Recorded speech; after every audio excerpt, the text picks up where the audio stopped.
Haleluya. Uyu munsi tuzeje guhimbaza imyaka 10 kuva Imana idutakore bitangaza bitanguje AGGC. Umunsi dutegerezwa guhagarara dushimira Imana dutamba buke buke kuko turaba mama. Haleluya. Tugende wasi.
Wakati huu Baba ni muda wa kucheza tu taratibu kwa malingo, tukiwa tunamshukuru Mungu kwa sababu ametenda mengi.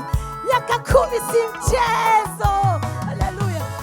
Oganza mwani wacu Yesu, oganza mu mitima yacu. Oh haleluya, mu mitima yacu. Oganza mwani wacu Yesu, oganza mu bakozi bawe. Oh haleluya, mu bakozi bawe. Oganza mwami wacu Yesu, oganza mu bakristo bawe. Oh haleluya, mu ishengero ryawe. Oganza mwami wacu Yesu, oganza Australia na Burundi. Oh mu ngo zacu, mu ngo zacu. Oganza mwami wacu Yesu, oganza Kongo na Rwanda. Oh haleluya, kwisi yose. Turakushimiye Mana muremyi w'isi n'ijuru, wewe wadushoboje twebwe wa mama kugira duhaguruke dushobore guhimbaza izina ryawe. Tubwira amakungu bukuru guca mu ndirimbo mwami. None data muremyi w'isi, ganza imitima yacu mana. Ganza mwami wacu Yesu, ganza mu bakozi bawe. Oh haleluya, mu bakozi bawe.